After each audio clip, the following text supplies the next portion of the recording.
Chegou o nono e último episódio da segunda temporada de X-Men 97 e, sinceramente falando, eu tentei manter as esperanças e realmente acreditava que a Marvel fosse ao menos consertar alguns pontos e apresentar um final ok. Só que nem isso a empresa conseguiu fazer. Se fosse para definir esse episódio final e quem sabe boa parte dessa segunda temporada com apenas uma palavra, a palavra seria decepção. Vem comigo e acompanhe o grande problema que essa série apresentou nessa reta final.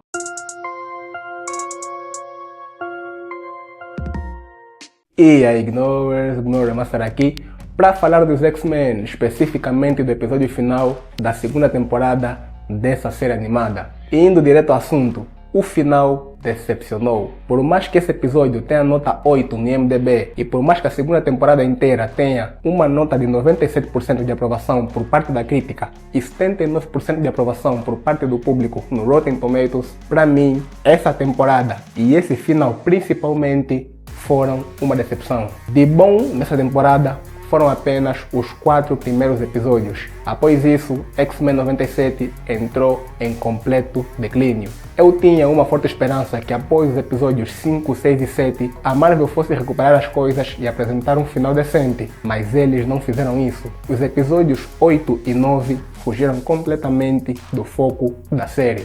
Embora tivesse adaptado alguns elementos de forma diferente das HQs, os 4 primeiros episódios da segunda temporada foram bons de se ver. Principalmente o 4º episódio. O Apocalipse mostrou que era realmente o Apocalipse. Ele não teve pena e mandou o Magneto para o Ferro Velho da forma mais fria possível. E fora eliminar o mestre do magnetismo, ele ainda humilhou o Professor Xavier, comparando ele com uma formiga. Depois daquele 4º episódio, eu esperava que o 5º fosse focado no presente e no Apocalipse plantando o caos. Só que não aconteceu isso. A série decidiu fazer um episódio focado no Wolverine, colocando a vida de outros mutantes em risco só para ele poder recuperar o seu adamantio.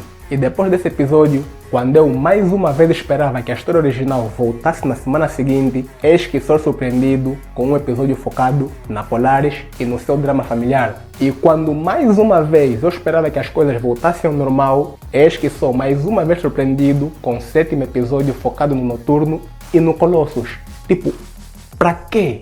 Pra que esses 3 episódios? E para que fique bem claro, eu gostei do que foi apresentado. Porém, por causa dos primeiros 4 episódios, eu esperava mais. Os episódios em si foram bons, mas não estavam no mesmo nível de qualidade apresentada no início da temporada.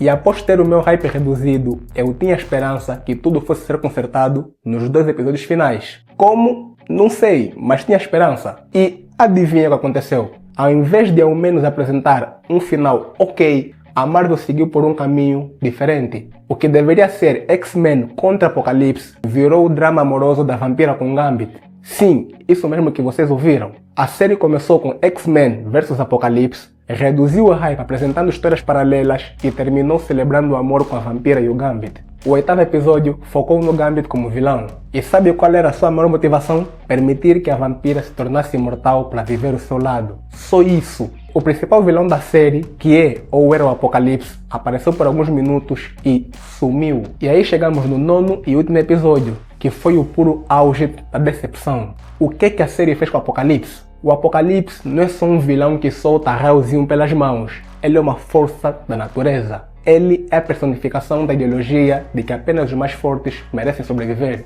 Ele é um tirano milenar que enxerga a evolução acima de tudo. E os 4 primeiros episódios deram um gosto disso. E quando se esperava que a sua essência fosse mantida após eliminar o Magneto, eis que somos surpreendidos com um vilão que tudo o que fez após chegar no presente foi possuir o corpo do Gambit. Aquele que deveria ser o principal e maior terror dos X-Men nessa temporada não fez nada quando chegou no presente. Toda a dinâmica do Apocalipse possuindo o corpo do Gambit se tornou simplesmente num truque barato, sem nenhuma carga trágica. Todo aquele preparo dos X-Men para enfrentar o vilão foi completamente em vão. O Professor Xavier, que estava com raiva do Apocalipse por ele ter tirado a vida do Magneto, parece que esqueceu de tudo. Nas histórias em quadrinhos, foram anos a construir aquele que é conhecido como um dos maiores e piores vilões mutantes do universo Marvel. E quando chegamos na série animada, justamente na temporada em que deveria ser o seu grande destaque, o que a Marvel nos apresenta? Um vilão que se esconde no corpo de um X-Men e não faz praticamente nada. E adivinha como é que ele é derrotado? Com uma pedra celestial que a vampira recebe do Wesson de bom grado. Os X-Men foram inúteis para derrotar o Apocalipse. Ao invés disso, o grande foco da equipe era enfrentar a união entre a X-Factor e a X-Force. Mano, que roteiro foi esse? Eu nem sei quem foi mais inútil. Se são os X-Men que não conseguiram fazer nada para parar o Apocalipse, ou se é o próprio Apocalipse que se escondeu no corpo do Gambit. Tanto nesse como no episódio passado, o Apocalipse só teve mais ou menos 10 minutos de tela. E olha que isso é contando os 2 episódios. Os 2 últimos episódios foram justamente assim. Um monte de coisas nada a ver e depois no final, olha, Apocalipse está aqui. E depois, do nada, aparece a vampira com o poder do amor e acaba com ele sem trabalho nenhum. Só isso. Mas chega de falar do Apocalipse e agora vamos falar do Wesson e do quão banana ele foi.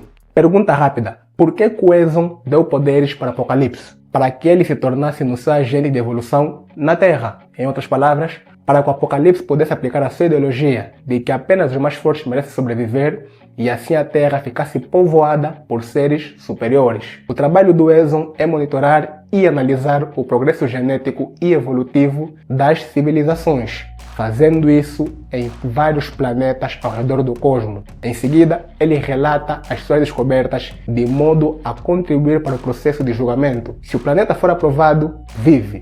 Se for reprovado, é dizimado. Embora extremista, a função do Apocalipse era garantir a evolução da Terra. Era isso que o Wesson queria. E se era isso que o Celestial queria, a pergunta que fica no ar é: por que ele deu poderes para a vampira se ele sabia que ela queria acabar com seus planos? Isso para mim não faz sentido nenhum. Primeiro, ele dá poderes ao Apocalipse para que ele pudesse garantir a evolução da Terra. Depois, ele dá poderes à vampira para que ela pudesse impedir o Apocalipse. Como assim? O Wesson quer assim tanto destruir a Terra. E olha que quando ele deu poderes a ela, tudo o que ele pediu foi que em troca ela oferecesse sua vida. E adivinha o que a apaixonaria fez? Aceitou o pacto e foi.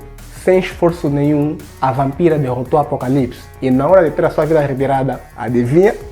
Ela não morreu. Sabe por quê? Porque assim que ela saiu do encontro do Celestial, o Noturno foi ter com ele e deu a sua vida em troca da dela. Tudo isso para que ela pudesse viver ao lado do Gambit. O sacrifício do Noturno deveria ter um impacto próximo ao que foi o sacrifício do Gambit na primeira temporada. Mas isso também não aconteceu. Sabe por quê? Porque tudo foi muito rápido. Não deu para aproveitar absolutamente nada. Eu já tinha reclamado disso no episódio passado. Depois daqueles 3 episódios que só serviram para preencher calendário, esses 2 últimos correram com tudo. Não deu para desfrutar de quase nada. Era tudo muito rápido. E depois de arruinar quase tudo, adivinha o que a série fez? Simplesmente apresentou uma cena pós-crédito que, embora seja ponte para a 3ª temporada, que já está confirmada para o próximo ano, para mim também não foi grande coisa. A cena pós-crédito apresenta a Mística assassinando a líder do governo usando o seu traje clássico dos quadrinhos. É bonito visualmente, sim, mas tal como eu disse, não foi grande coisa. Eu já estava tão decepcionado com o episódio que a cena pós-crédito não me empolgou para nada. Sinceramente falando, eu fico triste em ver o rumo que a série seguiu. Quando saiu o trailer, eu acreditava que a 2ª temporada iria superar fácil a primeira. Após os 4 primeiros episódios, eu tive a certeza que isso iria acontecer. Mas agora, depois de tudo que foi apresentado e fazendo um balanço geral, serei obrigado a engolir a minha confiança e admitir que essa 2ª temporada não conseguiu fazer metade do que foi a primeira. Ter lutas bonitas e participação de especiais de outros mutantes não esconde o facto de que o arco que deveria ser do Apocalipse foi completamente massacrado. As perdas perderam impacto e a profundidade filosófica deu lugar a soluções mágicas e aceleradas. A 3ª temporada já está confirmada. E para ela, eu só espero que a Marvel faça o seguinte, que ela tenha menos pressa e apresente mais qualidade, menos tramas desnecessários e mais respeito à base que são as HQs. Eu acho que isso é tudo que eu tinha para dizer. E se vocês quiserem deixar a vossa opinião, não só sobre esse vídeo, como também sobre a 2ª temporada de X-Men 97, fiquem à vontade aí nos comentários. E se você assistiu o vídeo até aqui, se inscreva, deixe o like e ative o sino. Nos ajuda a crescer e a levar esse tipo de conteúdo para mais fãs desse mundo. Valeu por tudo, fiquem com o vídeo aqui no canto, se cuidem, fiquem bem e até a próxima.